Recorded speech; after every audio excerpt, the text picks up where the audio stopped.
Hi, welcome to Che's podcast. I'm your host, Che.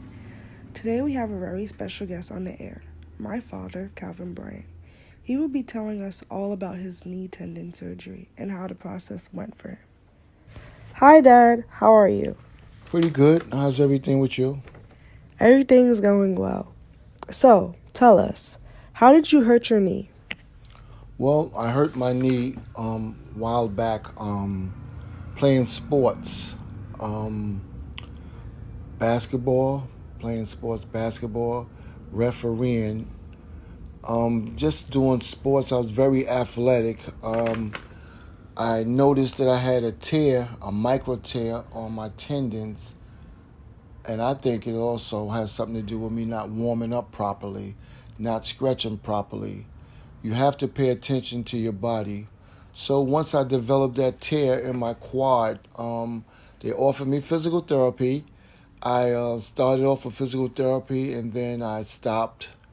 And then on the second time that I had a second tear, I had physical therapy again, then I stopped and I should have continued. One of the things that I noticed is that you must warm up your body before any and all exercises that you doesn't get that micro tear, that you could avoid getting that type of injury. That's what happened to me. That's how my knee got hurt, and it required me to have surgery. That's very interesting. So, tell us about your knee tendon surgery. Tell us about your knee tendon surgery experience. Well, my knee tendon surgery experience, one of the things I would suggest is that you get a second opinion before any and all surgeries. I had one surgery opinion, and I wasn't happy with it because I was trying to avoid having surgery. So I spoke to a second surgeon that was specialized in that area that my wife referred me to because she had surgery also. So I had a specialty doctor coming out of Columbia Presbyterian. He explained to me what procedures would be done. He explained to me that it wouldn't be a major surgery because he does it all the time, and he felt confident that my surgery would be successful, which made me feel much better because this was my first surgery, and I was nervous, scared, and didn't know what to expect. So he eased my nerves and my fears, and he explained to me that I would, and I should have a full recovery. He's done this so many times, and he was highly recommended. And I really felt good about going to him and having a second opinion. And the surgery lasted approximately, let's say, 2.5, 3 hours. You know, they take their time and do the reattachment. He had to reattach. He explained to me the quad tendons back onto the kneecap that was torn. So he had to repair it with sutures, and to hook it back, and then I'll be able to move and lift my legs and be able to walk. I was unable to walk without the surgery. So after that, I was able to do day-to-day activities, and hopefully after physical therapy, I'll be able to go back to work and live a normal life. But I really appreciate the surgery that was done. He took his time, and another thing is that surgery that I had with the tendons required slashing in the middle of the knee. I was afraid of how much of a scar that would leave on my leg and how much scar tissue. And he assured me that it wouldn't be so bad, and I would be able to live with the surgery, and I wouldn't get so much big scars. And I said thank you because I still like to wear my shorts in the summertime. But approximately 2.5, 3 hours of surgery, they walked me through it. I came out, thank God. Everything is doing well. That's really good to hear. How has physical therapy been working for you?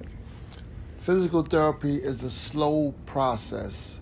You have to have patience with your physical therapy because you want to heal right away, but it has to take a lot of mending.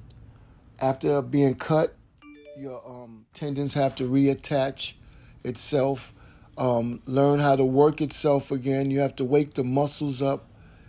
So you have to really take your time and have patience.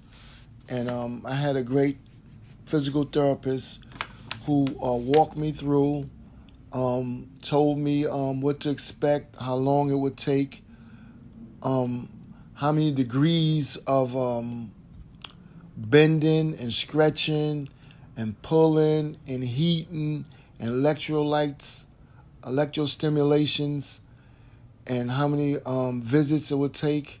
So you must have patience if you want a full recovery. So you have to take your time, have patience. He showed me the exercise that I would be able to do. Right after 3 weeks of surgery, they had me doing physical therapy. So it started right after surgery, and he gradually build you up, build your confidence up, take his time with you, work with you 2 times a week, and he also give you instructions that you have to exercise yourself twice a day, 7 days a week, in order for you to start building your muscles and tendons back up. So yes, and at this point, I'm able to stand without my crutches and walk with my brace locked in place. You must follow your physical therapist. Every instructions he tell you to do, you must. So it's been a help. I'm grateful for that. Wow, that's amazing. So, are you the first one in your family to get surgery? Well, no. As a matter of fact, my wife, she injured herself and she fell on her shoulder and she tore her shoulder. What's the rotator cuff? Yes, her rehabilitated cuff. She fell and had to get her cuff repaired in 2 different places, which was very scary also for her. She never had surgery before. They had to tie her tendons in 2 different places. Her surgery is more complicated than mine's. So I was not the first person to have surgery in the family. As a matter of fact, she recommended me to the doctor that she used. Her doctor was excellent. She's come out pretty good. She's still working doing physical therapist also. It's a long process, but she seems to be coming along pretty good, thank God. And she was the first. She was the brave one. I was the second one to come and get surgery done right after her. And she assured me that everything would work out fine. So she was the first one. And so far, we're coming along. Thank you. Thank you, Dad. And now we will go into a brief intermission. We'll be right back.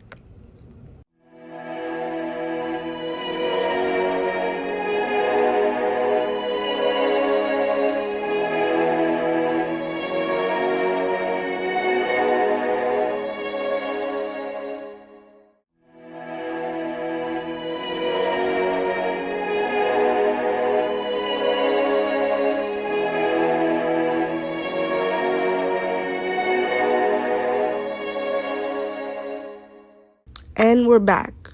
Dad, last question. What advice do you have for people who feel like giving up after having surgery? Well, my advice would be you never quit. Quit is never win, and win is never quit. You have to continue to move forward, put yourself around positive people with positive energy, and strive forward to being successful. Life is full of ups and downs, but as a survivor, a true survivor, you would have to endure everything that's thrown at you. So never give up, never quit. Keep moving forward. Thank you, Dad. Now, this was Che's podcast, and we had a very special guest today, my dad. Once again, thank you to my dad for being on the air. I hope you guys enjoyed it. Have a safe rest of the week. Merry Christmas. Good night.